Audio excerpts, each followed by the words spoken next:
चलो आज आपको पढ़ना है नया टॉपिक। लास्ट हमने छोड़ा था कहाँ पे, हीट ऑफ कंबशन। ठीक है, आज आपको पढ़ना है रेजोनेंस। क्लियर? अब देखो रेजोनेंस का मतलब आपको पता है बेसिकली। रेजोनेंस मतलब पाई इलेक्ट्रॉन का डीलोकलाइजेशन। आपको लग रहा है जब भी डबल बॉन्ड अपन आगे से आगे घुमाते हैं एक तरह से रेजोनेंस है। क्यों ही बनाना है, क्यों पाई बॉन्ड को घुमाना ही क्यों है? एक्स्ट्रा अगर कोई कंपाउंड स्टेबल है तो आपके पास कुछ कॉन्सेप्ट तो होना चाहिए कि भाई ये एक्स्ट्रा स्टेबल है, उसकी वजह क्या है। ठीक है, अब देखो होता क्या है कि जैसे अगर मैं कहूँ बेंजीन को ले लेते हैं, सिंपल चीज कि अगर मैं बेंजीन का एग्जांपल ले लूँ। ठीक है, अब देखो अगर हम बेंजीन का स्ट्रक्चर ड्रॉ करें तो तुम कहोगे भाई बेंजीन में ना कुछ ऐसा है, 6 कार्बन साइक्लिक चेन है और 3 ऑल्टरनेट डबल बॉन्ड। ठीक है, यानी आपके पास 6 carbon atom lie in same plane. Same plane इसलिए क्योंकि सारे कार्बन sp2 हाइब्रिडाइज्ड है और sp2 मतलब प्लेनर। तो अगर आपके पास सारे के सारे कार्बन sp2 हाइब्रिडाइज्ड है और इन सबके पास एक एक हाइड्रोजन मान लेती हूँ मैं। ठीक है, क्लियर? तो सारे कार्बन का हाइब्रिडाइजेशन आपको लगा sp2, मतलब आपने कहा ये स्ट्रक्चर पूरा का पूरा प्लेनर है। ठीक है, अब अगर मैं सिर्फ इस स्ट्रक्चर को देखूं तो मुझे क्या लग रहा है, एक तो कार्बन डबल बॉन्ड कार्बन है और एक मुझे लग रहा है कार्बन सिंगल बॉन्ड कार्बन। तो ऐसा होना चाहिए 3 तो मेरे पास सिंगल बॉन्ड की लेंथ आनी चाहिए और 3 मेरे पास डबल बॉन्ड की आनी चाहिए। ठीक है, और बॉन्ड लेंथ का ऑर्डर पता है ना, सबसे लंबा बॉन्ड कौन सा होता है? सिंगल बॉन्ड, है ना। बॉन्ड लेंथ और बॉन्ड ऑर्डर इनवर्स होता है, मतलब सिंगल बॉन्ड की लेंथ सबसे ज्यादा होती है, फिर डबल की और फिर। तो अगर मान लो रेजोनेंस कुछ नहीं है, मेरे पास एक सिंपल स्ट्रक्चर था, ये कुछ ऐसा था।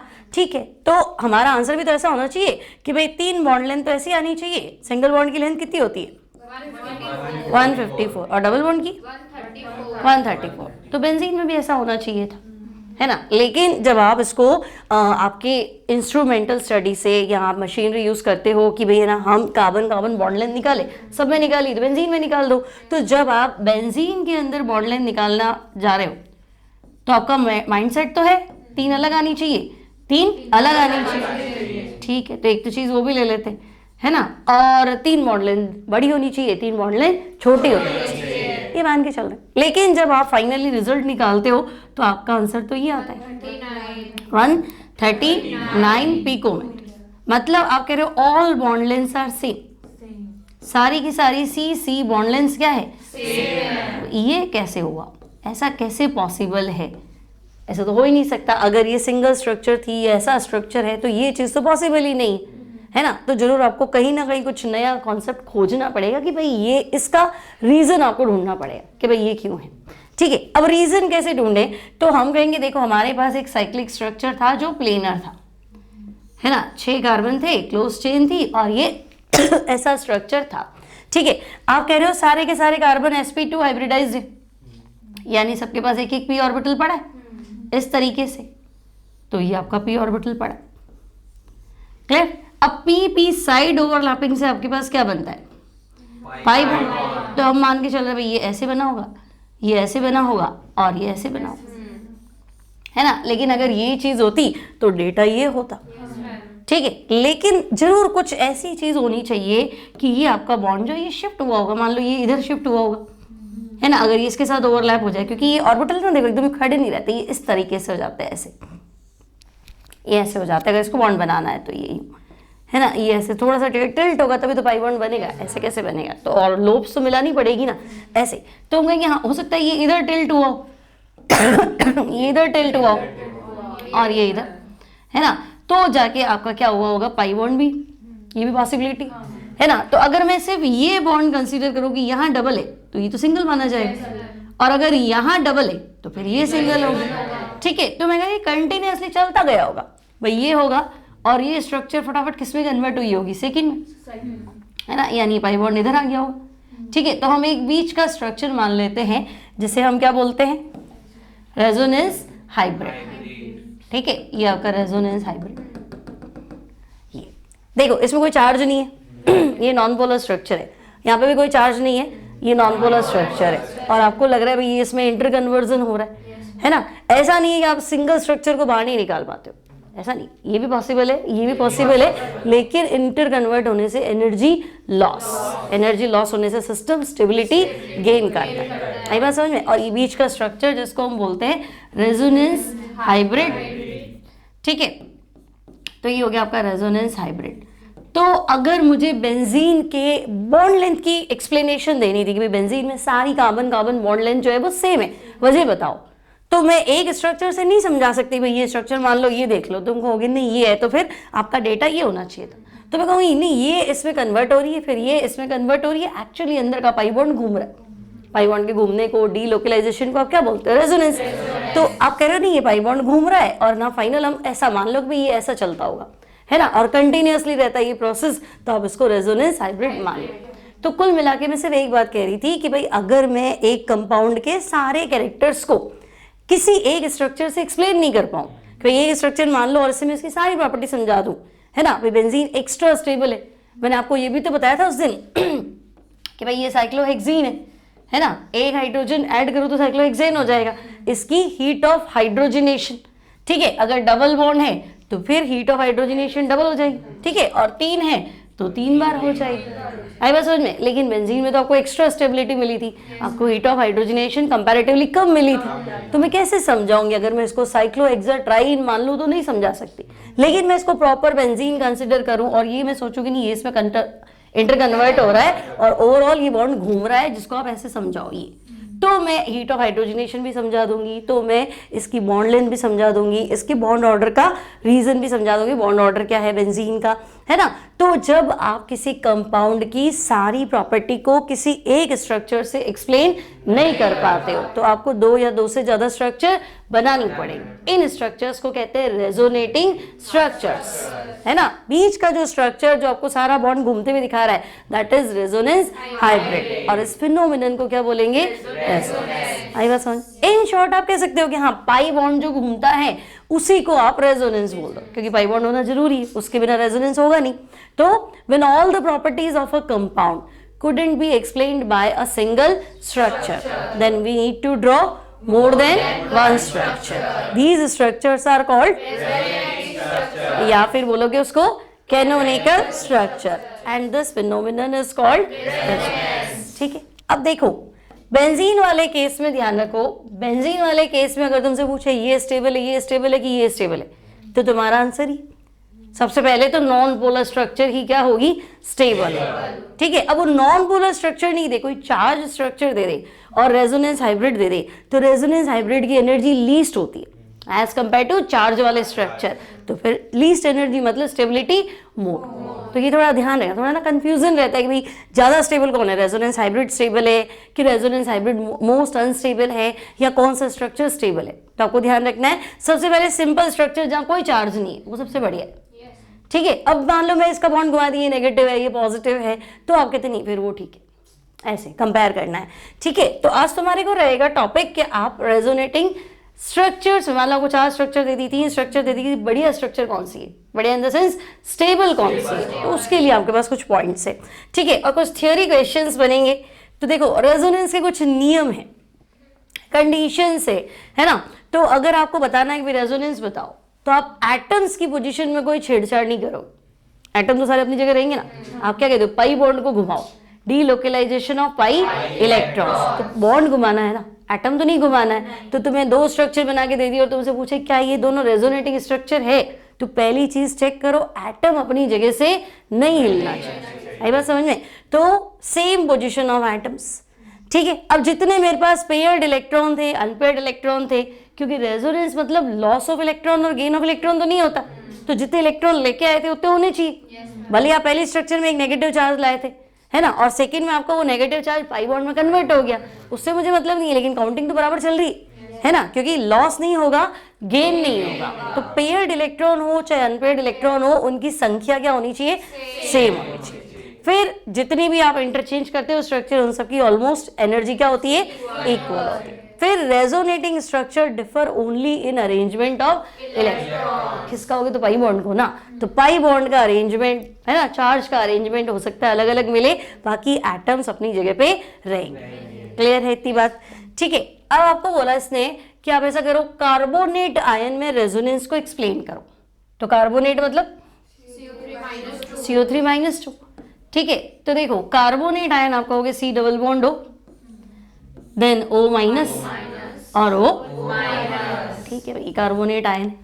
अब इसमें रेजोनेंस समझाना है तो आपको करना क्या है, सबसे पहले पाई बॉन्ड शिफ्ट कर दें, ये नेगेटिव ये पॉजिटिव, तो भाई ये इधर आ जाएगा। और तो क्या, तो तुम देखो एटम्स को कहाँ हिलाया है ना, एटम तो अपनी जगह पे ही रह रहे हैं। ठीक है, अब गिन लो, आपकी पहली स्ट्रक्चर में 2 जनों पे नेगेटिव चार्ज था, है ना, पहले स्ट्रक्चर में 2 पे नेगेटिव था, एक डबल बॉन्ड है, तो वो तो अब भी खाली अरेंजमेंट क्या हुआ है, चेंज हुआ, तो ये तो सेट हो रहा है।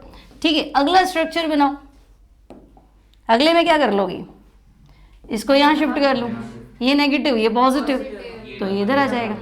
ठीक है, तो भी वही देख लो, सारे एटम्स अपनी जगह पे है, सारे डबल बॉन्ड गिन लो, सिंगल बॉन्ड गिन लो, चार्ज गिन लो, सब कुछ बराबर है, खाली शिफ्ट ही तो हो रहा है। तो पहला स्ट्रक्चर कह रहा है यहाँ डबल बॉन्ड है, दूसरा कह रहा है लेफ्ट में, है ना, और ये राइट में, एक लेफ्ट में एक राइट में। ठीक है, तो इन शॉर्ट में कह रही हूँ कि भाई डबल बॉन्ड तो पूरे ही ऑक्सीजन के साथ है। आप किसी एक स्ट्रक्चर में तो मान ही नहीं सकते कि कार्बोनेट में यहाँ डबल है यहाँ सिंगल है, ऐसा नहीं, पार्शियल डबल बॉन्ड इधर भी, पार्शियल इधर भी और पार्शियल इधर भी, और माइनस का 2 था चार्ज, है ना, और वो 3 में बढ़ रहा है, तो -2/3 डेल्टा, डेल्टा मतलब पार्शियल है, ओवरऑल तो मिल नहीं रहा आपको, घूम रहा है चार्ज, ये भी क्या हो गया और ये भी -2/3 डेल्टा। ठीक है, अब तुम्हें पूछे नहीं इसमें बॉन्ड ऑर्डर बताओ, कार्बोनेट में बॉन्ड ऑर्डर कितना है, तो देखो टोटल बॉन्ड कितने 4 है, और वो कितने जनों के बीच में घूम रहे, 3। Total number of bonds 2 3 4, total number of side item 3, 4 bond को 3 में बांट लो, है ना, तो bond order in carbonate ion तो 4/3, अब जो भी होगा वो देख लेंगे। ठीक है, अब क्या इसमें सारी CO बॉन्ड लेंथ सेम होंगी, क्या अलग अलग होगी, सेम, रीजन क्या है, रेजोनेंस, क्योंकि आपका ये स्टेबल चीज तो है ही नहीं ना। अगर मेरे पास ये स्ट्रक्चर होता तो मैं मानती कि हाँ एक डबल बॉन्ड आएगी और 2 सिंगल आएगी, लेकिन जब हम प्रैक्टिकली प्रूफ करने जाते तो हमें लगता नहीं सारी बॉन्ड लेंथ तो सेम है। तो ये कब पॉसिबल है, जब तुम एक से ज्यादा स्ट्रक्चर बनाओगे कि ये भी सही है ये भी सही है और ये इस तरह से घूम रहा है, आई बात समझ में। तो हम कहेंगे जब सारी प्रॉपर्टीज को एक स्ट्रक्चर से बनाना पॉसिबल नहीं हो, आप एक्सप्लेन नहीं कर रहे सारी प्रॉपर्टीज, तो एक से ज्यादा स्ट्रक्चर्स बना रहे हो, क्लियर। अब इसकी एनर्जी और इसकी एनर्जी सेम, इन चारों में मोस्ट स्टेबल फर्स्ट वाला, जो पहला स्ट्रक्चर है ये मोस्ट स्टेबल स्ट्रक्चर, हालांकि इसमें तो ऑलमोस्ट सारे ही सेम है। ठीक है, इसमें आयन है ना ये, तो यहाँ तो सारे सेम है। अगर मैं इसका न्यूट्रल बनाती, कार्बोनिक एसिड बनाती, तो न्यूट्रल फॉर्म क्या माना जाता, सबसे ज्यादा स्टेबल। इतनी बात क्लियर है। ठीक है, ये तो तीनों ऑलमोस्ट क्या है, इक्वल एनर्जी, क्लियर है यहाँ तक, कोई दिक्कत नहीं। अब अगर तुमसे पूछ लेता कि आप इसमें बताओ क्या बोलते हैं बॉन्ड ऑर्डर इन बेंजीन, तो क्या लिखते, बॉन्ड लेंथ तो समझ में आई गई थी तुम्हें, है ना, बेंजीन में बॉन्ड लेंथ कितनी है 139 पिकोमीटर। अगर मैं तुमसे कहती बॉन्ड ऑर्डर इन बेंजीन, तो आपका आंसर क्या होगा, सिंगल बॉन्ड है कि डबल है, देखो यहाँ डबल फिर सिंगल फिर डबल फिर सिंगल, एक ही दो आइटम की बात करो तो डबल बॉन्ड भी आ रहा है और सिंगल भी आ रहा है ना, तो आपको आंसर देना है between 1 and 2, between 1 and 2, bond order 1 और 2 के बीच में, क्योंकि डबल भी आ रहा है और सिंगल भी आ रहा है, बहुत सारे आइटम है ना इसलिए। ठीक है, अब सेम चीज अगर आपसे पूछ ली कि आप तो 1,3-ब्यूटाडाइईन में एक्सप्लेन करो, ठीक है, टोटल नंबर ऑफ कार्बन 4 है ना, 1 2 3 और 4, ठीक है, तो ये आपने बना दिया 1,3-ब्यूटाडाइईन, तो ये मैंने पहला स्ट्रक्चर बना दिया। ठीक है, अब क्या क्या पॉसिबिलिटी हो सकती थी, देखो मान लो ये बॉन्ड यहाँ टूट गया, तो ये नेगेटिव और ये पॉजिटिव, तो मैंने कुछ ऐसा बना लिया कि भाई ये एक नेगेटिव स्ट्रक्चर और ये पॉजिटिव। ठीक है, आगे क्या करें, ये भी तो हो सकता था ये यहाँ टूट गया, यही टूटेगा ऑब्वियसली, तो ये नेगेटिव पॉजिटिव डबल बॉन्ड, वहाँ पॉजिटिव, तो ये आपका कुछ ऐसा हुआ है ना, यहाँ क्या आएगा पॉजिटिव, ये डबल बॉन्ड,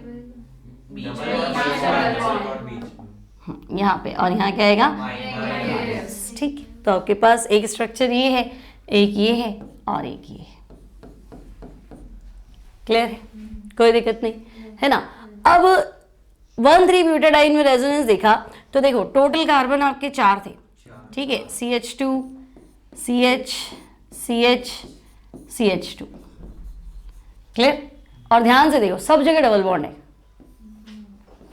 यहाँ आपने डबल बॉन्ड बनाया मतलब ये p ऑर्बिटल तो आपके ऐसे, ठीक है, और लास्ट वाली में देखो बीच में भी डबल बॉन्ड बनाया तो फिर आपकी ये भी चीज़, और यहाँ डबल बॉन्ड बनाया तो ये भी, तो फिर सारी C बॉन्ड लेंथ सेम की डिफरेंट? सेम है ना, क्योंकि आपका जो पहला स्ट्रक्चर है वो तो कह रहा है डबल बॉन्ड इधर है और इधर है, लेकिन आपका जो तीसरा स्ट्रक्चर है वो क्या कह रहा है? डबल बॉन्ड इधर है, तो है कहाँ पे? तो घूम रहा है, पढ़ लिया उसको, तो रेजोनेंस बोलते हैं। तो मैं क्या लिखूं? इन 1,3-ब्यूटाडाइन ऑल CC बॉन्ड लेंथ्स क्या है? सेम। सारी कार्बन कार्बन बॉन्ड लेंथ जो है वो सेम है। आपको यूँ नहीं सोचना है कि एक सिंगल है या दो, तो सिंगल बॉन्डेड बॉन्ड लेंथ मिलेंगी और एक सिंगल, ऐसा नहीं। अब कितनी होंगी?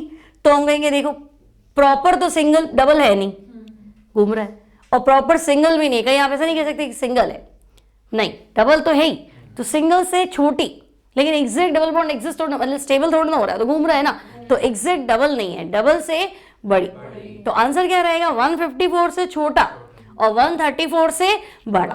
अब एग्जैक्ट तो आप सारी बॉन्ड लेंथ याद रखने से रहे, क्योंकि CO भी है, OO भी है ना, और CC भी है, तो इतना याद नहीं रहेगा, लेकिन दिमाग में क्लियर रखना कि आपकी सारी बॉन्ड लेंथ सेम आएंगी। कितनी आएंगी? तो सिंगल से छोटी। क्लियर, क्योंकि कहीं पे भी प्रॉपर सिंगल बॉन्ड नहीं है, डबल तो है, तो स्मॉलर देन सिंगल बॉन्ड, लेकिन डबल आपका घूमता हुआ है, रुका हुआ नहीं है ना, तो तुम क्या लिखोगे? Larger than double. इतना दिमाग लगाना है आपको। फिर वो आपको कहीं ना कहीं कोई हिंट देगा कि सिंगल इतनी है, डबल इतनी, अब आप अपना आंसर दो, तो कंपेयर करके बताना है, इससे छोटा ढूंढना है और इससे बड़ा ढूंढना है। क्लियर है? ठीक है। अब अगर आपको कह दिया कि अब ओजोन में, बहुत कॉमन चीज है ये, ओजोन में रेजोनेंस समझाओ, तो देखो ओजोन मतलब O3, तो O डबल बॉन्ड हो और कोऑर्डिनेट बॉन्ड O। अब मैं कोऑर्डिनेट बॉन्ड नहीं शो करूं तो यहाँ तो डबल बॉन्ड है, ऑक्सीजन जब डबल बॉन्ड बनाएगा तो लोन पेयर कितने होंगे? 2, और इसके पास 2 लोन पेयर थे, ठीक है, लेकिन इसने अपना एक पेयर इसको डोनेट किया, तो मतलब ये डोनेशन में आया हुआ है, तो इसके तो 6 इलेक्ट्रॉन पड़े ना, ये ध्यान रखना, ये स्ट्रक्चर यूं है ना। और अब इसके 2 लोन पेयर नहीं है, क्योंकि एक तो आपका डोनेशन में गया, तो आपका स्ट्रक्चर एक लोन, समझे? ऑक्सीजन जब भी डबल बॉन्ड बनाएगा तो उसके पास 2 लोन पेयर खुद के होंगे, ठीक है। अब ये 2 लोन पेयर तो रखने ही थे, लेकिन 2 इलेक्ट्रॉन इसके मुझे काम में लेने थे, लेकिन ये बॉन्ड काम में आया हुआ नहीं। ये बॉन्ड क्या है? एक्चुअली ये बॉन्ड ऐसा है, इस सेंटर वाले ने अपना पेयर इसको डोनेट किया। मैं डोनेशन दिखाया ही नहीं, मैं तो सिंगल बॉन्ड दिखाया, तो डोनेट किया है, तो आपको मान के चलना है 2 तो इसके पास आ गए, तो इसके खुद के कितने होते हैं? 6, तो ये 6। और जब ये डबल बॉन्ड बनाता है तो 2 पेयर बचते, लेकिन ये तीसरा बॉन्ड आया ही तब है जब एक पेयर आपका डोनेशन में गया। आगे बात समझ? तो अब ये ऐसा हुआ तो इसका उल्टा भी तो पॉसिबल था, उसमें कोई बनाया था ना, इसके साथ डबल बॉन्ड बना लेता, है ना, और इधर जो है ये डोनेशन में चला जाएगा, ठीक है, और ये एक लोन पे, तो बोर्ड में तो सेम ही लगता है, ये बनाओ ये बनाओ, लेफ्ट राइट का ही तो फर्क है। लेकिन अगर ये चीज सेम होती तो आपके पास एक बॉन्ड लेंथ तो डबल बॉन्ड की होती और एक बॉन्ड लेंथ सिंगल की होती, तो डेटा तो आपका ये बोल ही नहीं रहा। जब आप वापस, है ना, आपके पास जो भी डिफ्रैक्शन मेथड है, क्रिस्टल डिफ्रैक्शन मेथड है, जब आप बॉन्ड लेंथ निकालने जाते हो तो आप क्या देखोगे कि ओजोन में दोनों बॉन्ड लेंथ क्या आती है? सेम आती है। ऐसा कब पॉसिबल है? जब आपका पाई बॉन्ड मूव करता है।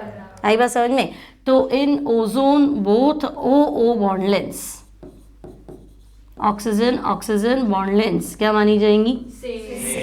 Are similar. क्लियर? अब कितनी? तो फिर वो अपन को याद तो है नहीं, तो डबल से तो ज्यादा बड़ी रहेगी, है ना, छोटे तो होगी नहीं, लेकिन सिंगल से कम। तो आपके पास सिंगल बॉन्ड का डेटा है, डबल का डेटा है, तो आप बीच का आंसर ले लो। सिंगल से हमारा आंसर ज्यादा आएगा, कम आएगा, क्योंकि बॉन्ड लेंथ छोटी है, लेकिन डबल एग्जैक्ट नहीं सेट हो रही है ना, घूम रहा है बॉन्ड, तो डबल से बड़ा। इतनी बात क्लियर है? ठीक है। तो ये तो था कि आपको बनानी कैसे है। तो देखो आपने एटम्स को अपनी जगह से नहीं हिलाया, गिन लो, बॉन्ड सारे गिन लो, बराबर रहेंगे। पेयर्ड इलेक्ट्रॉन गिन लो, अनपेयर्ड इलेक्ट्रॉन गिन लो, सबकी सब चीजें क्या रहेंगी, बराबर रहेंगी। ठीक है, तो बहुत बार क्या होगा, आपके पास बहुत सारे स्ट्रक्चर होगी और कहेगा इम्प्रॉपर रेजोनेटिंग स्ट्रक्चर, तो आपको ध्यान रखना भाई एटम तो नहीं हिला दिया, चार्ज तो नहीं बदल दिया, है ना। टोटल इलेक्ट्रॉन कितने थे, मान लो शुरू की स्पीशीज में तो 18-20 आ रहे थे, अब आपके 1-2 कम आ रहा है। तो रेजोनेंस मतलब आपको इलेक्ट्रॉन की शिफ्टिंग अरेंजमेंट चेंज करना है, कम ज्यादा नहीं करना है, ऐसा आपको ढूंढना है। ठीक है, अब देखो कुछ ट्रिक्स है, आपको रेजोनेटिंग स्ट्रक्चर्स दे देगा और आपको पूछेगा लो बताओ ज्यादा स्टेबल कौन सी है। ठीक है, तो हमारे पास ट्रिक्स है for the stability of resonating structure. ठीक है, तो इसके 6 पॉइंट पढ़ लेते हैं, 6 या 7 पॉइंट है, आपको क्लियर हो जाएगा। अब देखो ऐसा स्ट्रक्चर जिसमें कोई चार्ज सेपरेशन नहीं है, मतलब नॉन पोलर स्ट्रक्चर है, वो ज्यादा स्टेबल होगी एज कंपेयर टू डाइपोलर। जैसे मान लो मेरे पास ये है, इसमें मुझे रेजोनेंस एक्सप्लेन करना है, तो मैं क्या कहूंगी कि तुम शिफ्ट कर दो, ये सी डबल बॉन्ड हो कहाँ टूटेगा, ओ पे, ओ नेगेटिव कार्बन पॉजिटिव, तो ये बॉन्ड में यहाँ शिफ्ट कर दूँ, यहाँ डबल बॉन्ड और ये माइनस। ठीक है, तो आपको क्या करेगा एग्जामिनर, 2 स्ट्रक्चर बना के दे देगा, CH2 माइनस, फिर क्या हुआ, प्लस होगा, हाँ सॉरी प्लस होगा। ठीक है, CH2 प्लस और ये CH2 माइनस, ठीक है ना, तो ये आपका CH double bond CO minus और H, अब सही है। ठीक है, अब ध्यान से देखो, आपको इसने ये स्ट्रक्चर दे दिया नेगेटिव पॉजिटिव, ये आपका डबल बॉन्ड,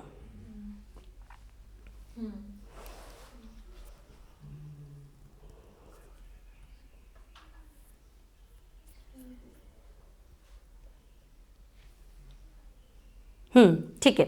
देखो ये स्ट्रक्चर इसने आपको दे दिया और आपसे पूछा, लेकिन मेरे हिसाब से ना एग्जाम्पल सेट नहीं हुआ, अभी थोड़ी देर में गड़बड़ आ जाएगा, फिर तुम अटक जाओगे। इसको छोड़ देती हूँ मैं, कुछ और एग्जाम्पल ले लेते हैं। मान लो मैंने ले लिया जैसे ये,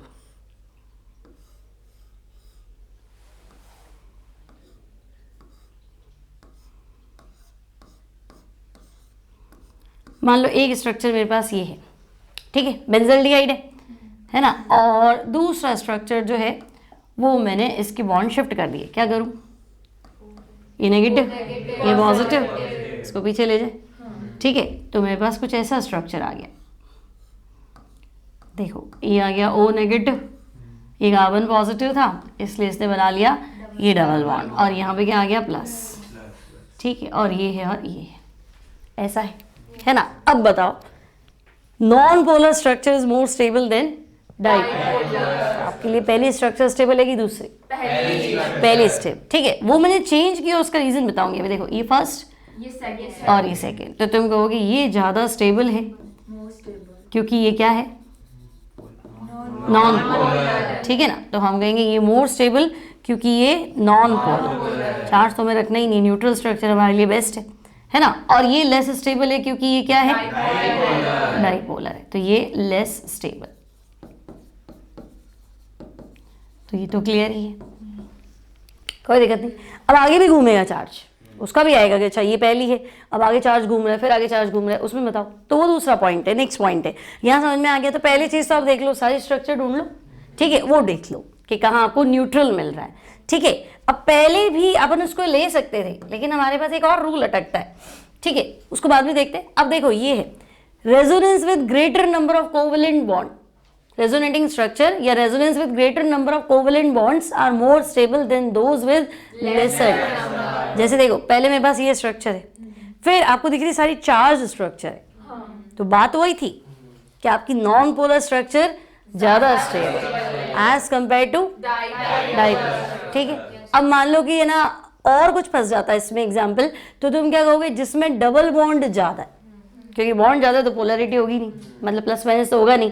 ठीक है, तो इन सब में सबसे ज्यादा स्टेबल किसको मानोगे, फर्स्ट, तो ये आपकी होगी मोर स्टेबल। ये आपसे 4 स्ट्रक्चर दे देगा और तुमसे पूछेगा most stable resonating structure among all these structure, तो आप तो बस न्यूट्रल ढूंढ के लिया ना।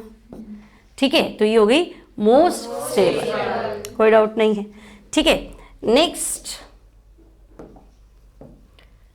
अब देखो structure having more number of 5 bonds with complete octet of each atom will be more stable.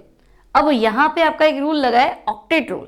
ठीक है, देखो मेरे पास ये भी स्ट्रक्चर है, ये भी स्ट्रक्चर है ना, आपके पास इधर डबल बॉन्ड है, इधर कैटायन है, तो वो चीज इधर भी, इधर 2 डबल बॉन्ड है और प्लस भी, अब पिछली बार तो क्या पढ़ा था कि जितने ज़्यादा डबल बॉन्ड होंगे, जितने ज़्यादा पाई बॉन्ड होंगे, वो उतनी ज़्यादा क्या होगी, स्टेबल होगी, ठीक है। लेकिन पाई बॉन्ड तो वहाँ ज़्यादा नजर आ रहे हैं। अब आपको दिमाग लगाना है कि ऑक्टेट किस में पूरा है। देखो ये स्ट्रक्चर थी, है ना, अगर मैं इस बॉन्ड को यहाँ शिफ्ट कर दूँ यहाँ, तो ये नेगेटिव, ये कार्बन क्या हो जाएगा, पॉजिटिव। ये पॉजिटिव होती है अपना लोन पेयर इधर शिफ्ट कर देगा, ठीक है। तो देखो ये नेगेटिव पॉजिटिव डबल बॉन्ड, ये बन गया। ये कार्बन क्या हो गया, पॉजिटिव, तो ये लोन पेयर इधर शिफ्ट कर देगा, ये डबल बॉन्ड। तो ये रेजोनेटिंग स्ट्रक्चर तो दोनों सही है ना। आपको वेल चेक करना रेजोनेटिंग स्ट्रक्चर एक्चुअली है कि नहीं है। तो ये तो पक्का है ना कि ये बॉन्ड इधर तोड़ दो तो ये माइनस प्लस डबल बॉन्ड, इधर जैसे ही प्लस हुआ ये लोन पेयर इधर शिफ्ट हो गया और ये प्लस, ठीक है। अब ध्यान से देखो ये कार्ब कैटायन है, कार्ब कैटायन में ऑक्टेट पूरा होता है क्या, नहीं होता है। कार्ब कैटायन मतलब 6 इलेक्ट्रॉन, 6 इलेक्ट्रॉन वाला सिस्टम है। जबकि वहां देखो, वहां आपके पास कार्ब कैटायन नहीं है, क्लोरीन प्लस है, लेकिन क्लोरीन का ऑक्टेट मुझे पूरा नजर आ रहा है। गिन लो, 2 लोन पेयर दिख रहे हैं, 4 इलेक्ट्रॉन तो ये हो गए, और शेयरिंग में भी कितने, 4, तो यहाँ 8 पूरे हैं ना। आई बात समझ में। यहाँ आपके पास 8 इलेक्ट्रॉन पूरे नहीं है, तो आप कह रहे हो ये तो ऑक्टेट इनकम्प्लीट है, और वहाँ ऑक्टेट क्या है, कंप्लीट। देखने में आपको लगे ये क्लोरीन इलेक्ट्रोनेगेटिव है तो उसको तुमने प्लस कर दिया, और यहाँ कार्ब कैटायन, तो कार्ब कैटायन तो हम चला सकते हैं, क्लोरीन प्लस थोड़ा चलाएंगे। लेकिन ज़्यादा इंपॉर्टेंट, इलेक्ट्रोनेगेटिविटी से ज़्यादा इंपॉर्टेंट क्या है, ऑक्टेट रूल। ऑक्टेट आपका पूरा नहीं है तो फिर मज़ा नहीं आएगा। तो आप कहोगे ये जो है ये मोर स्टेबल है। क्यों? क्योंकि इनमें सारे एटम्स का ऑक्टेट क्या है, कंप्लीट। ये आपको दिमाग लगाना है भाई, आई बात समझ में। तो पहला पॉइंट था नॉन पोलर स्ट्रक्चर ढूंढ लो, क्योंकि नॉन पोलर मतलब सबका ऑक्टेट ऑक्टेट पूरा ही होता होगा, तभी तो सारे डबल बॉन्ड सिंगल बॉन्ड वैसे है ना। प्लस माइनस करते हो तो आपने शिफ्टिंग करी, एक को राजी रखा है जिसको इलेक्ट्रॉन दिए, दूसरे से छीन लिए तो बेचारा प्लस हो गया, तो ऑक्टेट एक का पूरा है एक का पूरा नहीं। तो इससे बेटर जब आपने नॉन पोलर रखा है तो ऑक्टेट पूरा होगा ही सही, तो वो सबसे बढ़िया रहती है, ठीक है। फिर अगर आपके पास ऐसा कुछ मिलता है तो आप लगाओ ऑक्टेट रूल, ठीक है।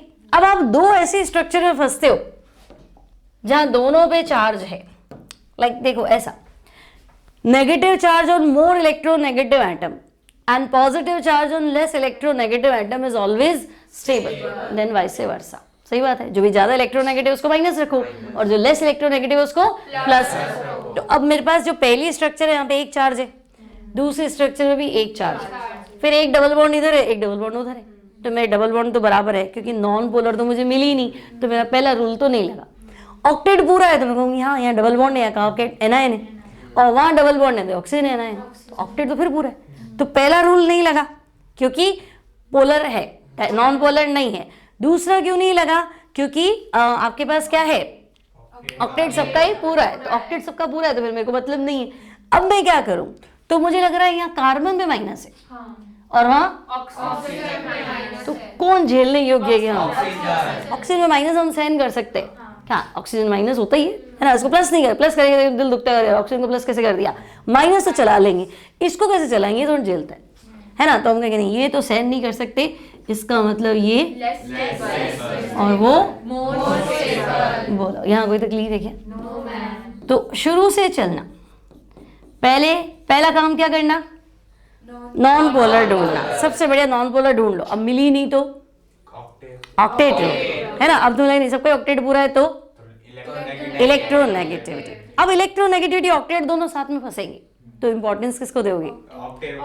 पहले 8 तो कर लो, एक होता है ना सबको खाना दो खिला दो पेट तो भरा दो, फिर अच्छा बहुत अच्छा खिलाना है कि कम अच्छा खिलाना है, तो 4 को तो बहुत अच्छा खिला दिया और 4 को भूखा ही मार दिया, इससे बेटर क्या है, सबको नॉर्मल तो खिला दो बाकी बाद में देखा जाएगा ये चीज। तो octet rule is more important than electronegativity rule, ये हमेशा दिमाग में रखना क्योंकि ये फंसाएगा।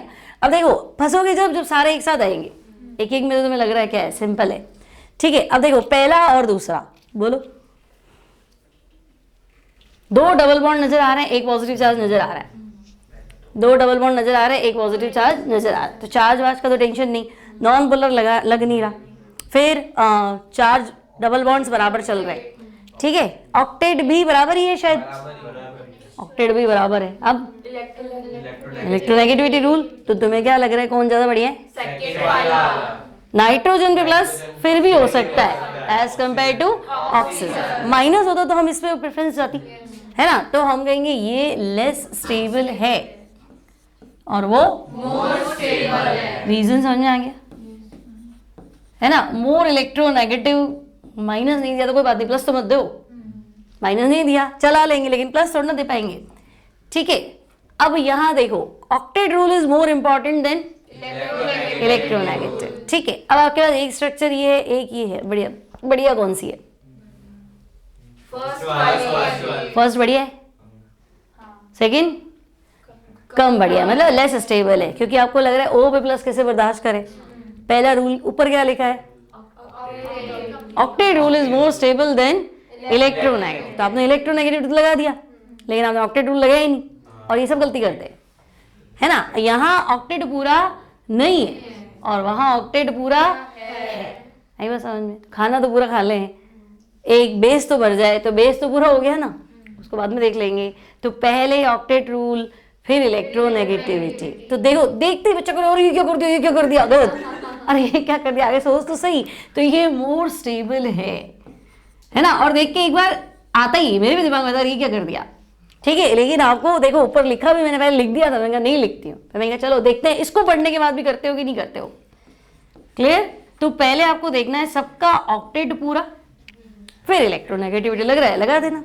अब सेकंड, यहाँ देखो यहाँ 3 है, ठीक है। देखो एक आप कैटायन है, यहाँ पे भी एक लोन पेयर है और इसके पास तो 2 लोन पेयर है।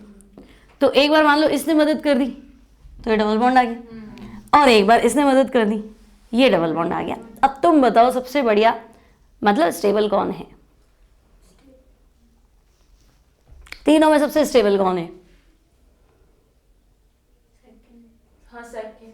सेकंड सबसे स्टेबल है।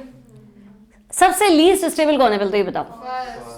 फर्स्ट सबसे लीस्ट स्टेबल है, थर्ड लीस्ट स्टेबल है, थर्ड लीस्ट स्टेबल है नहीं, फर्स्ट लीस्ट स्टेबल है क्योंकि यहाँ ऑक्टेट पूरा नहीं है। बार बार इसको पढ़ो, यहाँ ऑक्टेट क्या है?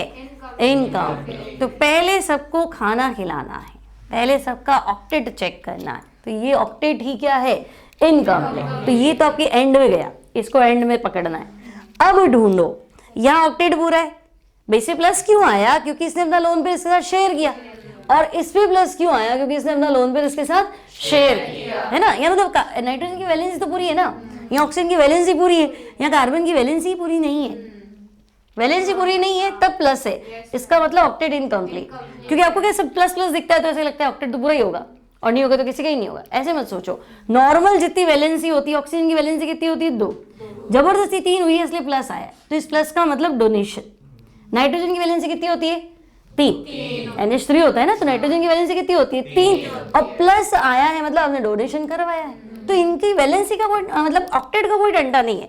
कार्बन की वैलेंसी कितनी होती है? 4, फिलहाल कितनी है? 3। नाइट्रोजन ना 1, 2 और 3। तो पहले आप वैलेंसी पकड़ लो, जितनी होती है उससे ज्यादा ही है ना तो कोई बात नहीं, आपने डोनेट कर दिया होगा, ठीक है। लेकिन जितनी होती है उससे कम है मतलब ऑक्टेट का ही ऑक्टेट इनकम्प्लीट है। तो ये तो लीस्ट स्टेबल।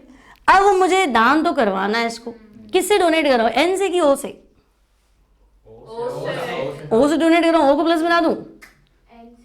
एन से डोनेट कराओ। वो झेलने योग्य है, ये झेलने योग्य नहीं। भाई डोनेट कराना है तो तू कर ले, क्या ही फर्क पड़ रहा है ना।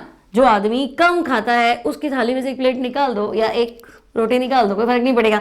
अब जो ज्यादा खाता है उस बेचारे से खिला लोगे, निकलवा लोगे तो फर्क पड़ेगा ना। तो ये मोर इलेक्ट्रोनेगेटिव है, इससे कैसे दान कराओगे, है ना। और वो लेस इलेक्ट्रोनेगेटिव है, इससे डोनेट कराया जा सकता है। और आप ऐसे सोच लो भाई ओ को प्लस देना पसंद करोगे कि एन को? एन वाला, ठीक है ना। तो वो स्टेबल, ये कम स्टेबल और ये तो बिल्कुल ही कम, ठीक है।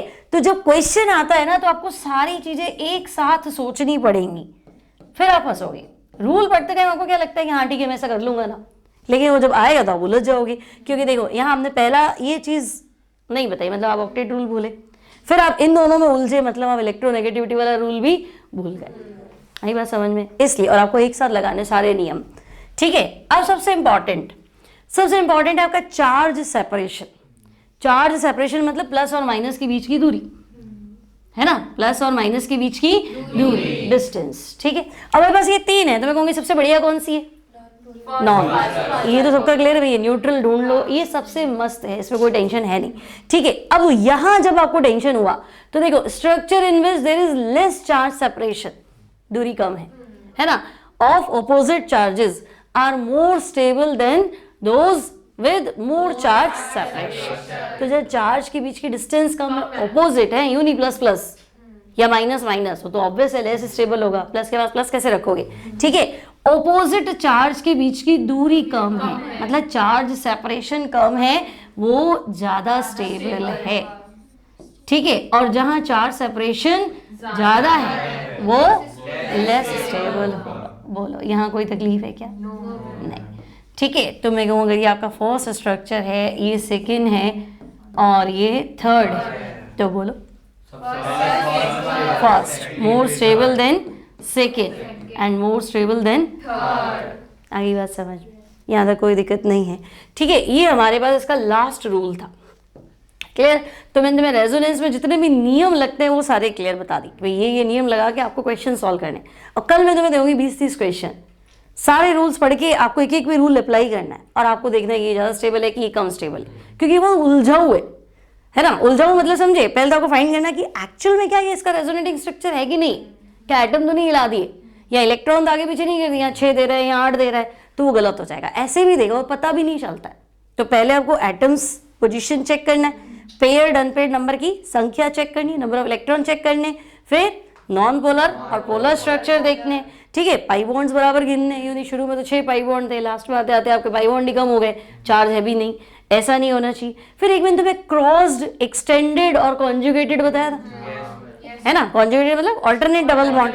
ठीक है, एक्सटेंडेड और क्रॉस्ड, एक्सटेंडेड में क्या था, एक छोड़कर एक, और क्रॉस्ड में बीच में रेजोनेंस कहीं रुक जाता है ना, या तो इधर रेजोनेंस जाएगा या इधर रेजोनेंस जाएगा, कंटिन्यू नहीं जाता है। जैसे मान लो मैं तुम्हें एग्जांपल दूं कि भाई एक तो हमारे पास है ना ऐसा कोई सिस्टम है, मान लो यहाँ प्लस है और ये डबल बॉन्ड और ये डबल बॉन्ड, तो ये आगे से आगे रेजोनेंस में जाएगा, है ना भाई। ये बॉन्ड यहाँ टूटेगा तो ये नेगेटिव पॉजिटिव डबल बॉन्ड इधर प्लस, ठीक है ना, इधर टूट गया तो ये आपका डबल बॉन्ड और यहाँ क्या आ गया प्लस, और ये डबल बॉन्ड, और थोड़ी देर बाद क्या होगा, ये इधर शिफ्ट हो जाएगा, ठीक है ना। तो ये नेगेटिव पॉजिटिव डबल बॉन्ड और यहाँ प्लस, तो मुझे यहाँ 3 रेजोनेटिंग स्ट्रक्चर मिली। ठीक है, अब देखो टोटल 1 2 3 4 5 कार्बन है, यानी ये कुछ ऐसा है। ठीक है, अब मैं बना सेम रही हूँ, देखो प्लस भी है, डबल बॉन्ड भी है, ये भी डबल बॉन्ड है। आपने कहा 2 पाई बॉन्ड एक हटाया ना, मैंने सेम बना, लेकिन ये कंटिन्यू का है, या तो इधर रेजोनेंस में जाएगा या इधर जाएगा, लगातार कैसे जाएगा, है ना। आप क्या कहोगे, मान लो ये डबल बॉन्ड इधर टूट गया तो ये नेगेटिव ये पॉजिटिव, तो ये आपके पास ऐसा स्ट्रक्चर आएगा भाई, ये प्लस है ना। और अगली बार क्या कर दो, उल्टा इधर की साइड। ठीक है, इस डबल बॉन्ड को रेजोनेंस में लाए तो आपको ये स्ट्रक्चर मिलेगा, और इसको लाए, है ना, तो आपके पास ये डबल बॉन्ड तो यूं कहीं रुका हुआ था, ये नेगेटिव पॉजिटिव डबल बॉन्ड और ये प्लस। ठीक है, तो ये इन्वॉल्वमेंट आता है तो ये स्ट्रक्चर, और ये इन्वॉल्व होता है तो ये, लेकिन ये कंटिन्यू तो नहीं है, ये तो नहीं बदल रहे ना एक दूसरे में। तो ये आपका क्या है, कॉन्जुगेटेड, और वो क्या था, क्रॉस्ड। क्योंकि देखो आपने एटम्स को तो नहीं हिलाया, एटम्स अपनी अपनी जगह पे ही है, डबल बॉन्ड बराबर, चार्ज बराबर, 2 डबल बॉन्ड थे, एक प्लस था, सेम है ना दोनों में, सारे आपने कार्बन एटम, कार्बन कार्बन तो अपनी जगह पे, डबल बॉन्ड तो शिफ्ट होगा ही, तभी तो रेजोनेंस बोल रहे हो। तब ज्यादा स्टेबिलिटी किसमें है, तो कॉन्जुगेटेड, है ना, मोर स्टेबल, इसको एक्सटेंडेड भी बोलते हैं। ठीक है, और वहां उसको क्या बोलेंगे, क्रॉस। ये चीज क्लियर है। ठीक है, अब कल कंटिन्यू करते हैं।